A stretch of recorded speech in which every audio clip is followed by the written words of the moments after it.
Qu'est-ce que le dropshipping? Comment ça marche? Est-ce que c'est légal? C'est le sujet de cette nouvelle vidéo. Alors avant de commencer, ce que je vous propose, c'est de définir clairement le dropshipping. Et pour ça, on va regarder quelle est la définition qui ressort quand on tape le mot dropshipping sur Internet. Alors pour le mot dropshipping, malheureusement, il n'y a pas de définition sur le site Larousse, par exemple, comme on pourrait trouver si on tape n'importe quel mot. Donc ce qu'on va faire, c'est qu'on va tout simplement prendre le premier lien qui arrive quand on tape le mot dropshipping sur Internet et on va essayer de voir comment est-ce que eux, ils définissent le dropshipping. Le dropshipping est une pratique proche de l'e-commerce traditionnel, à ceci près que les vendeurs ne gèrent aucun stock. Ils attendent d'effectuer une vente pour passer commande chez leurs fournisseurs. Légal, la pratique relève néanmoins d'énormément de dérives. Honnêtement, pour moi, cette définition, elle est vraiment parfaite. Elle résume très bien ce qu'est le dropshipping et comment est-ce que ça fonctionne et c'est quoi les idées reçues qu'on peut avoir sur le dropshipping.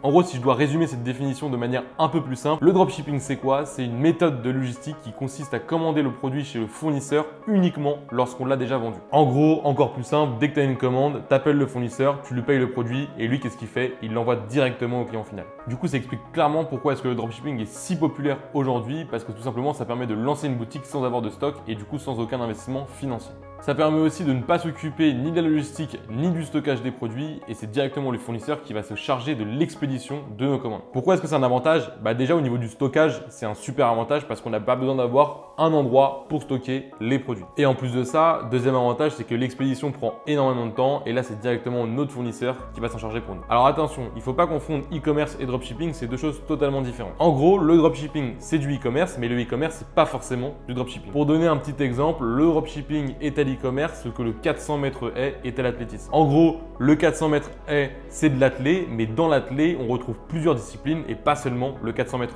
c'est la même chose pour l'e-com. En gros, tu peux faire de l'e-com sans que ce soit du dropshipping. Par exemple, moi j'ai une marque qui s'appelle My Little Bee, j'ai tout mon stock ici dans mes bureaux, donc forcément c'est pas du dropshipping puisque je possède les produits. Mais ça reste bel et bien de l'e-commerce pour le coup. Et cette différence, elle est très importante à comprendre parce qu'elle va nous permettre de comprendre le second point que je vais aborder, c'est les gens qui confondent AliExpress et dropshipping. En fait, là il y a deux points sur lesquels je vais accentuer, c'est déjà les gens qui pensent qu'en gros faire du dropshipping c'est revendre des produits AliExpress. Non, comme je vous l'ai dit, le dropshipping c'est une méthode de logistique. Et au-delà de ça, il y a des gens qui pensent que dès que tu revends des produits AliExpress, c'est du dropshipping. Alors que pas du tout, on verra ça dans un second temps, des grandes marques françaises qui revendent des produits AliExpress. Pour autant, c'est pas du tout du dropshipping. Bon, du coup, si je reviens en gros à ce que je disais, qui est que les gens ils confondent souvent AliExpress et dropshipping et ils pensent que tu peux faire du dropshipping qu'avec AliExpress, c'est totalement faux. En fait, AliExpress c'est juste le fournisseur qui est le plus souvent utilisé pour faire du dropshipping, mais c'est pas du tout le seul. Par exemple, t'es le dimanche matin, tu vas sur un marché, tu vois une meuf qui vend des bijoux et tu te dis ça pourrait être super intéressant de revendre ses bijoux, mais moi j'ai pas envie de faire du stock et j'ai pas envie d'acheter de la marchandise. En gros, ce que tu vas lui proposer, c'est toi de faire du marketing sur les produits en échange de prenant une marge sur le produit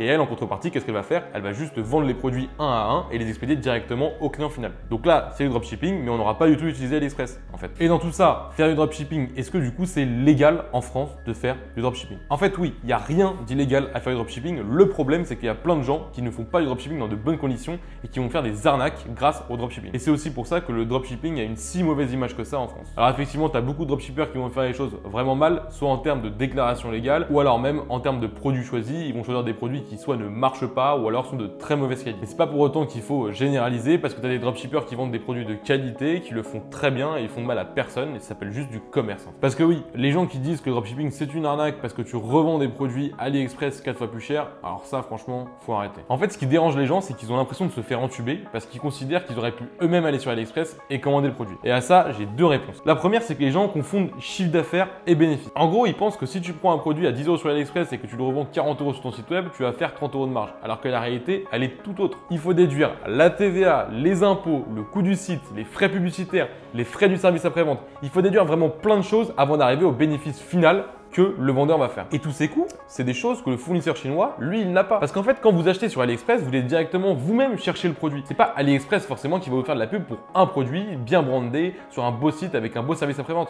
Non, là, en gros, quand vous commandez sur un site de dropshipping, vous achetez aussi un service qui va derrière. Parce qu'en achetant sur un site de dropshipping, vous vous assurez que vous allez recevoir le produit. Combien de fois j'ai commandé sur AliExpress moi-même des produits personnellement et ils sont jamais arrivés? Alors, allez demander à AliExpress un remboursement, je peux vous garantir qu'ils vont jamais vous répondre et vous envoyer balader. Alors qu'un bon dropshipper, justement, son travail, c'est d'avoir un bon SAV et que si le produit, éventuellement, il est perdu, qu'est-ce qu'on fait? On lui renvoie ou alors on propose un remboursement au client. Moi, par exemple, ma mère, parfois, elle commande sur les sites de dropshipping, mais limite, elle sait en fait que c'est un site de dropshipping, mais elle sait qu'au moins, en commandant sur ce site-là, même si elle paye un peu plus cher que sur AliExpress, elle va au moins recevoir le produit. Et avec tous ces frais de structure, de mise en place, de gestion, de publicité, on arrive en général, quand on fait du dropshipping, a une marge nette d'environ 20-30%, ce qui est largement en gros du x4 qu'on avait estimé juste avant. Et ma deuxième réponse aux gens qui pensent que le dropshipping c'est juste prendre des merdes chinoises et les revendre 4 fois plus cher, c'est juste regarder comment vous êtes habillé. 90% des produits qu'on achète aujourd'hui sont fabriqués en Chine. Et en plus de ça, niveau qualité, franchement, la Chine parfois c'est bien meilleur qu'en France. Moi par exemple sur mon produit sur la marque My Little Bee,